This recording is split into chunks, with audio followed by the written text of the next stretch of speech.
And may I say about the Pep Inc., I was thinking about it on the way in here. I think for those who don't know about Pep Inc., in my humble opinion, one of the greatest nonprofits in the world, on record. So and I say that to say all the stuff that we'll say for the next 30 minutes because we have them on as our guests today. We'll be talking to them and we'll be talking to Mad Southern Arizona. So it'll be cool. But I'm Pastor John Lane here with Mr. Andreas Ruiz, the most motivational coach that ever has stepped foot onto this planet. If you have not got the opportunity to have him in your life to motivate you, I'm sorry for you because he's got two prodigal children here in the studio with him because I want to thank one of our guests, Amy, could attest for it that if she didn't have this man in her life would be very different. So that's a lot to say. Thank you, man. I appreciate that. I don't know. I'm just being honest. That's just a man being honest. Thank you. But yeah, you're very kind. This is the Common Good Radio Show, and me and that man are your hosts. And this would not be the Common Good Radio Show if I did not start it off giving grace to a very loving God that blesses us so very much. I was talking to our cameraman, photography by Jonathan Arlia, that's here in studio before the show, and I was just telling him about every morning part of my wake up ritual is I go on a walk and I thank God for all the blessings that he puts in my life because there's so many. I got a house, I got cars, I got beautiful kids, I got an amazing wife, I got good breath, I get to do a radio show every Friday. Like, God has blessed me so very much. So we're going to start it off this week, as we do every week, with the Lord's Prayer, and it goes a little something like this. Our Father, who art in heaven, hallowed be thy name. Thy kingdom come, thy will be done on earth as it is in heaven. Give us this day our daily bread, and forgive us our trespasses, as we forgive those who trespass against us. And lead us not into temptation, but deliver us from evil. For thine is the kingdom, the power, and the glory, forever and ever. Amen. So awesome! I'm glad we got that knocked out. And I mean, I say it every week, but I really mean it. That's one of my favorite parts, and it's reminded to me why it's so important to me, not only my relationship with God, but just being a pastor and what that means to me. Because I was playing golf with my dad this past week. It's just for fun. My dad's like, "Hey, I bet you $1 that I'll hit it farther," and just like immediately, without even thinking, I was just like, "No, sorry, Dad, I don't bet." You know, it's just not something I do. And then like, my dad didn't think anything of it. We just kept it moving. But just like kind of reflecting on it, my dad's just like, "You know what, son? I'm really proud of you. You know, I'm proud of the decisions you made. I'm proud of you stick to your convictions about stuff." My dad's really never told me stuff like that. So nice. That's cool. you know, that's super cool that, you know, not only that I have that opportunity, but we all have that. We all have the opportunity to kind of stick to our convictions and make those around us proud of us. So, yes, absolutely. So speaking of people sticking to their convictions and making people proud of them, certainly I'm proud to call Miss Amy Bass my friend for sure. And all the great work that Pep Inc. does. And Amy brought in another new friend in Joe Sullivan today with Mothers Against Drunk Driving Southern Arizona. So thank you, Joe, for joining our friend group. Yeah, thank you for having me. Yeah, so a little bit closer. Yeah. So I guess just right out the jump, I you know, it's funny. I don't know if there's too many people that that don't know who Matt is, but for those people who don't know who Matt is, well, explain to them. Yeah, so my name's Joe Sullivan. I'm the manager of victim services with MAD here in Arizona. Part of what my role consists of is primarily providing services to victims of impaired driving crashes, which can look a lot of different ways. Oftentimes it can be someone who's lost a loved one in an impaired driving crash. Other times it's someone who's been injured in a crash. And we also have people who have had their property damaged by an impaired driver. So oftentimes we're going to court with these victims, assisting them through that process, or just providing emotional support however they need it. And tell us about your experience and your position and your role within MAD. Yeah, so as the victim services manager, since I've gotten started, I spend probably over 50% of my time in court sitting next to victims during court proceedings.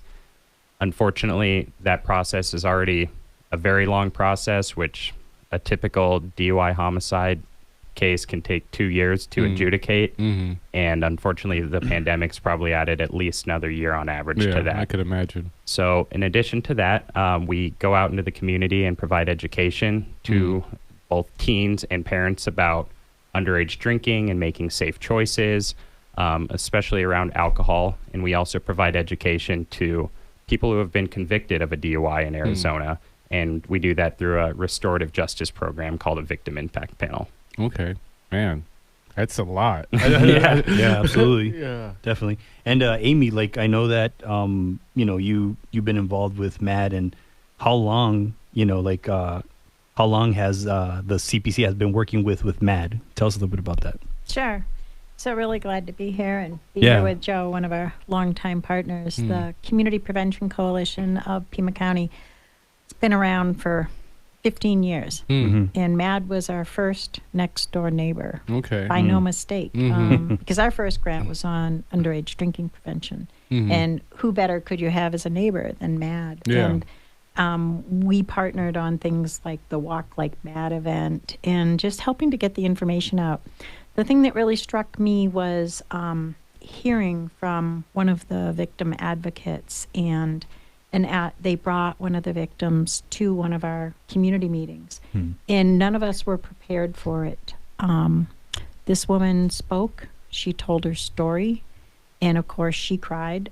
She had lost her pre-teenage child, and at the time I had a pre-teenage child. And I mean, I was the director, right? And I'm sitting in this room of all these people, and I was bawling. I could not stop. It just, tears flowing out of me, because when you hear somebody's story and you realize, I mean, we all hear statistics, but when you hear somebody's story and it's personalized right in front of you, and I imagine that the people that work at MAD, I mean, you guys are saints. You must have some vicarious traumatization. You're absorbing somebody else's pain, but you know, and John, you know, if it's a burden shared, it's it's reduced because somebody is sharing in your pain with you. So that thank you for the work you do. Yeah. Thank you.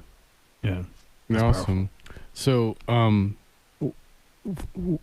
question I was kind of personally interested in is, why is having April be Alcohol Awareness Month important? Yeah, so April being Alcohol Awareness Month obviously has large ties to MAD, given what we do and what we work to prevent. Specifically, this year is even more important than usual. For decades, alcohol has been the leading factor and the number one cause of roadway deaths here in America. And 2020 was the first year since 2008 in which we had 11,000 alcohol-related deaths on the roadway. Wow. And that is despite NHTSA saying that we traveled 11% less miles than we ever have due to the pandemic. So the fact that we're traveling less and that alcohol-related crashes are killing more and more people, really furthers the reason why our organization exists. So during April, we also do a program called Power Talk 21, which is a toolkit that we provide to parents about, how to have those conversations with their children about, as they begin to, get tempted or explore alcohol, how to kind of have that conversation about making safe choices. Nice. Beautiful. Well, awesome. We'll talk about all that and more after this break. Brought to you by Pep Inc. and MAD and MPG Automotive and TIA and who else? Better Help and Ironwood Dental and North Star Hyperbaric and Where Healing Happens Naturally and Action Print and Copy. And I believe in myself. I believe in myself, and I believe in you. This just brought to you by everything in the world. I am Pastor John McClain here with Andreas Ruiz, the most motivational motivator.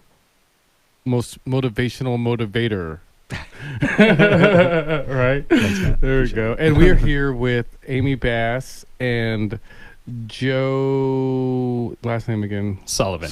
Joe Sullivan. Yes, Boom. I'll remember it next time. And he's here with MAD of Southern Arizona, and Amy is our reoccurring best friend here on the show with Pep Inc., which it seems like they have a little something of everything. So yeah, I went to the grocery store the other day. I went to grab something out of the deli, and there's someone from Pep. I'm just kidding. But yeah, I mean, it's impressive with, not only the work that Pep does, but then, once again introducing us to another partner of theirs that, one that we as a community probably don't know about as much as we should know about, and two, a powerhouse. So yeah, thank you, for being here, Joe, and thank you for telling us about the work that you do. Yeah, thank you again Yeah. for, allowing us to be here and, talk a little bit about MAD, because one of the things a lot of people don't know is 2 out of 3 people will be affected by impaired driving at some point in their lifetime. Damn. Wild. That's wild. So who does MAD primarily serve? So MAD kind of is focused on 2 programs, one being the prevention side of things, which is, of course, where we work a lot with Amy. And that's going to be providing education to parents about having those conversations with their kids. And then we'll go to the schools. We were just yesterday at a high school out in Surprise, Arizona, actually. They did an assembly where they had a mock crash. They had actors and actresses from their drama class playing out roles as victims of an impaired driving crash. Wow. And this was ahead of their prom night to, really warn kids about the dangers and consequences of driving impaired. And then beyond that, we provide education to offenders convicted of a DUI. And then, as I mentioned earlier, the victims of these crashes. Wow. That's wild. I've never heard anything like that, but that's a really cool and interesting, activity. Yeah, no, it's It's like visualization to the nth degree, and really kind of like plan it out. And I can just imagine, just what I know of visualization, it reduces issues greatly. No, absolutely. And then when you combine that with, at that high school, we had a victim who ended up losing a leg to an impaired driving crash, Wow. and him there sharing his story of how he was personally impacted. That's powerful. You could see, the realization on these kids' faces that, there are in fact real consequences to, driving impaired. That's amazing. And, I appreciate that. You showing them, what could happen. And especially when you have actors showing you, they catch the emotion, they have the feeling of, wow, that could be one of my relatives or friends. So, thank you for doing that for the students. Absolutely. So tell us a little bit about, how do you know when you have, made a difference? Sure. So that can kind of look few different ways, but one of the ways that, most recently, a story that kind of sticks out in my mind is our victim impact panels, which again are education for people convicted of a DUI. And they hear from a victim who themselves have been impacted in a DUI crash about whether their loved one was killed or they were injured. Recently, I was at a class, and the victim sharing a story was someone who I've worked with for years, and she was telling the story of how she lost her sister-in-law to an impaired driving crash. And following her story and following the class, one of the attendees came up to me, and I realized very quickly that he was also the offender in a case I was working with about a year prior. So I recognized him. He recognized me as being the one sitting with the victim of his crash for 2 years. Wow. And he came up to me, emotional, crying, telling him how that was the worst mistake he's ever made, and everything he's learned since then is going to change his life going forward. And what he actually did was ask me to reach out to the victim to see if, she would be interested in having a conversation with him. Wow. And, I give a lot of credit to her for having the forgiveness and, strength to be able to agree to a conversation with him. But ultimately, the two were able to connect. And I think that, it did a lot for her as it did for him about, knowing for him that he was forgiven, and for her not having that burden of holding on to that anger. And what would you say for those who want to get involved is the best way to reach MAD? So if you want to get involved, if you're impacted in an impaired driving crash, we have a 24/7 helpline, and that's at 1-877-MAD-HELP. Or if you want to get involved, volunteer, are interested in us coming out and speaking to your business or school, you can find all of our contact information on mad.org/Arizona. Awesome. Well, thank you so much, brother. Yeah, thank and, you. And to you, Amy, tell us about the CPC UAD committee and how people can get involved with that. Sure. We have the, we call it the UDPC, which is the Underage Drinking Prevention Collaborative. And so we work with a lot of organizations, including MAD. For the month of April, we'll be doing even more ramped up underage drinking prevention. We do the Power Parents programs, which are a MAD program. And as Joe said, excuse me, teaching parents how to talk to their kids. And I mean, oh gosh, it's just so emotional when I listen and realize the importance of this. I mean, in the prevention, we're handing out locking caps for people's bottles of alcohol so the kids don't get them. We're doing sticker shock at the stores that sell alcohol, reminding them not to buy for minors. Nice. We helped pass the social host ordinance, which makes it a class 1 misdemeanor to provide alcohol to minors. And you'll see our bus benches out there running through the month of April, just warning parents. And we do everything we can do to support MAD because look at what they deal with. I mean, the impact to the community, and I think there should be more MAD in every community. So I just thank Joe for his work and being a partner with the Community Prevention Coalition at PEP. Yeah, absolutely. And then I guess we got probably about another minute. What are other ways that people can kind of plug in with PEP and get involved with upcoming stuff you have going on? Sure. I mean, not only do people drink and drive, but they smoke marijuana and drive. They take pain medication and drive. Yep. You know, they're on their phones, texting. So it is really serious. We have posters out there on distracted and impaired driving. People need to pay attention. And if they want to get involved and make a difference in the community, the coalition has about 125 active members, about 25, 30 different organizations showing up to the monthly meetings. They can call 520-205-4781. And could you repeat that again, just to make sure? Sure. 520-205-4781. Thank you. And that's to the Community Prevention Coalition at PEP. Nice. Awesome. Well, thank you so much, Amy, Joe, for joining us. Yeah, thank you for having us. Yeah, thank we you. appreciate Thank what you, you do, John. man. Thank you, Andres. You too, Amy. Yeah, Yeah, we absolutely. appreciate you. And my buddy Andres will tell you about, I believe, myself and especially have going on. Yeah, if anybody's interested in taking their life to the next level, I am starting a mastermind called The Blueprint on How to Turn Goals into Achievement. And I will help you create a strategy for that big vision that you've been sitting on for weeks, months, years. And we will also help you overcome that fear, whether it's the fear of success, fear of failure, fear of caring about what people think or say about you. We will help you overcome those fears. Indeed, we are back and we are ready. I hope you guys enjoyed the first half of the show. We had Pep Inc. and MAD of Southern Arizona here in studio with us. And that was fun. Yeah, for I sure. definitely always enjoy having Amy here in studio with us. She brought Joe along. Yeah, and, Joe was awesome. Yes, those who don't know, I'm Pastor John McClain, the famous or infamous, depends what circle you hang out with. And I'm here with Andreas Ruiz, who is nothing but famous. Like pretty much anywhere I go, people just sing his praises and they love you. Like, have you ever been disliked by anybody? Yeah.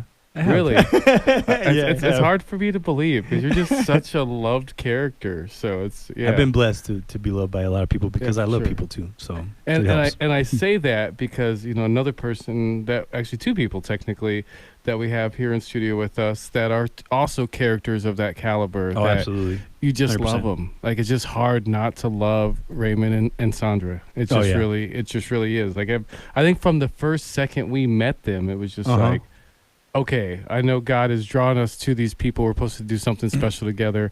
Well, I guess he'll explain it to us what it is, kind of like he did with each other. Yeah, And, for sure. And every time we see him, it's like bumping into a cousin that I haven't seen in a while. For real. Yeah, it feels like that, man. Like every time I see Ray, I'm like, man, this dude his energy is something else. Like I really appreciate your energy, man. So yeah. It's all about us having fun and wanting to do whatever's best for community, for ourselves, and keeping people smiling, man. I love it when we're smiling. It makes the day a lot easier. Absolutely. 100%. Every time I see Pastor, he knows I just smile, open my arms up for like 20 minutes when he come and give me a grab. Yeah. Yeah, And there I you just go. I just love his warmth and love his positiveness. I appreciate it. Yeah, it's, and I want to think something I learned the other day, and I'm sure you probably all already know it. If you smile for 10 seconds straight, you can convince yourself that you're happy. Mhm. Yeah. So Yeah, I don't know. yeah. I don't know There's- what your trick is, Raymond, but That's you it, that's what it certainly is. That's what you're it is. about one of the happiest people I've ever seen. So Yeah, man. I don't know. What would you account that to? I really counted to our Lord Jesus Christ, and the fact is that I truly believe that joy is something that you give that you have, and if you give it away, then that's your fault. Because someone always said that joy is something that you give away.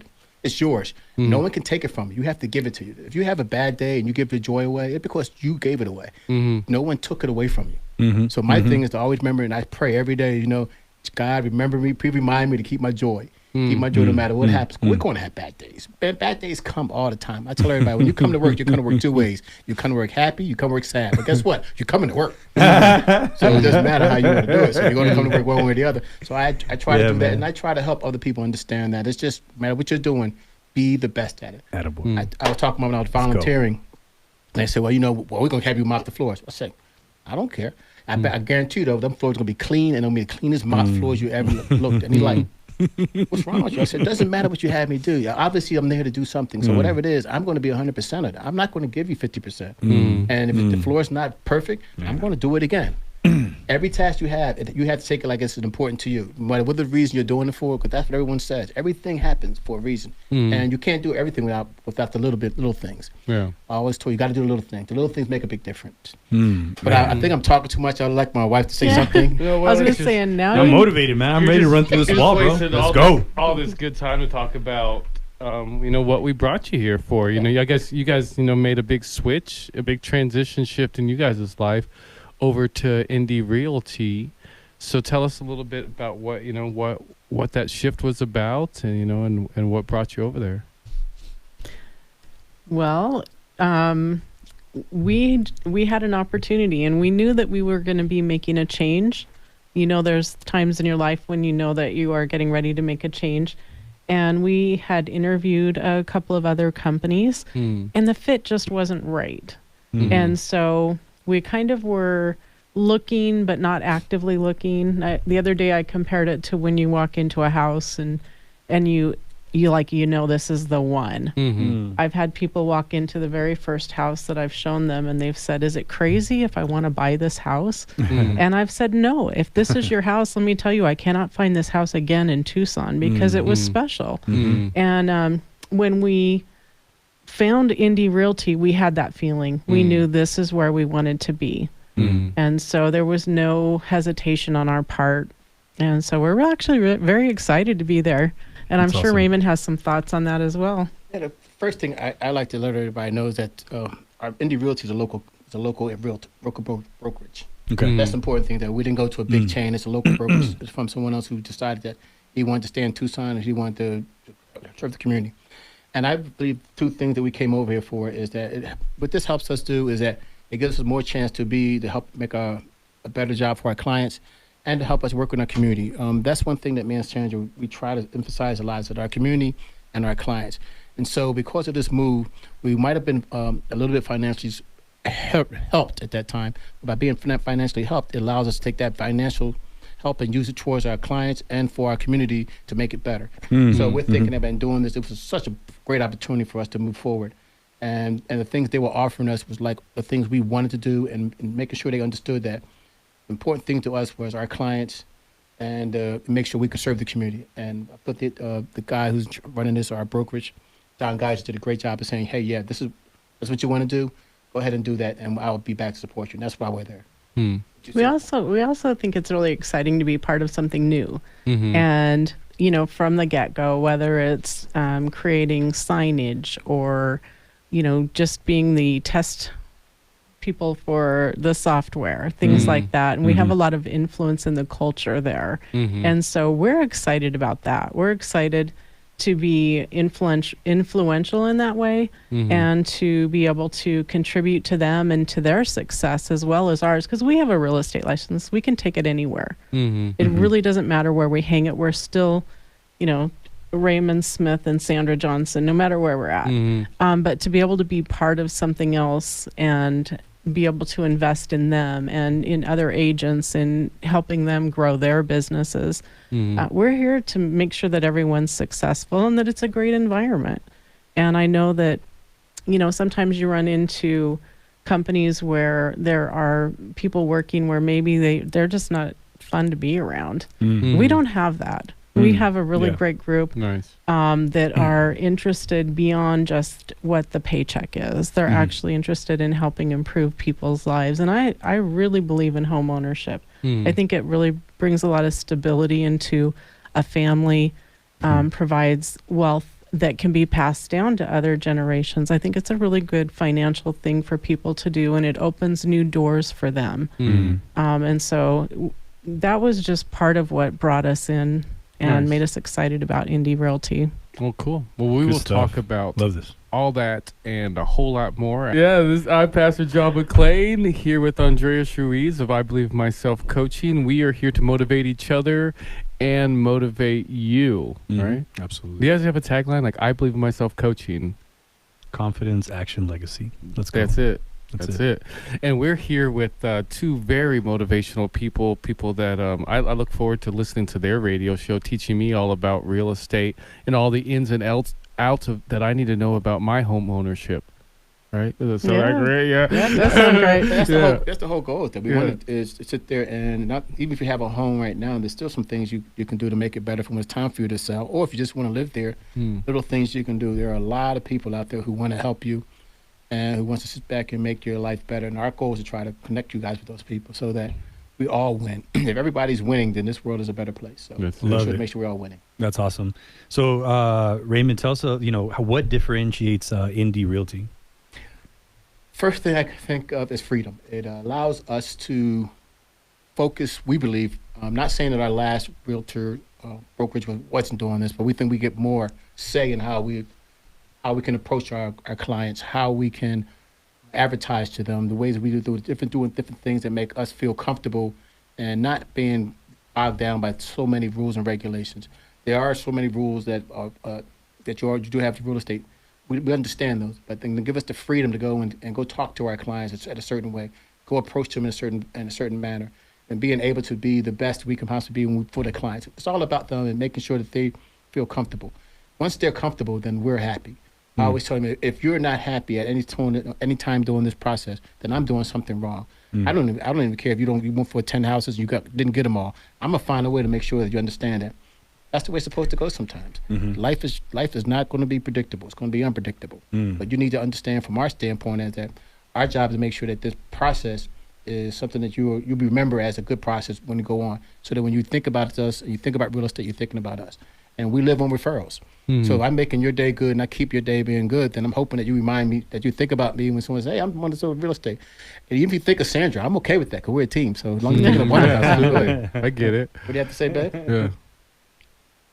You left me speechless there. That's good. Yeah. It's done. I don't know what to say after Well, that. I guess what you could kind of speak to, Sandra, is what is last time we had you on a few months ago for the first time, we were talking about the market, and it was a crazy market. As the market really started getting wild and crazy kids. What's it looking like now? Yeah, it's still crazy. Yeah. That hasn't changed. I was thinking about it, like, how do you talk about our market? Because we do have an inventory shortage. And you hear a lot about prices going up and people getting these great deals, when they go to sell. It's because we have a shortage of inventory. And I was thinking of those promotions at Christmas, when you've got a product you want and there's a limited supply. You're willing to sit in line overnight, bring your tent, hang out with your friends, right? We could do that. Yeah. And if you're the first one in line, you might get what you're looking for. But in real estate, it's all about not who's first in line, it's who's willing to pay the most. So it's more of an auction feeling, let's say. So, it's not technically an auction, although that is possible. But when you write an offer, you're probably competing with other offers. And so writing an offer that someone's willing to pick you, because it's again, it goes back to those gym days when there was a line up there and one person got picked first, right? Well, you want to be that person. And so there's a lot of cash in our market, and people that are moving from other places, they're able to work from home now. So maybe they don't want to live in a big city where, there's a lot of political stuff going on, or the climate's not as good as ours. And so if they purchased, a home in the last 5 years, they may have a lot of equity.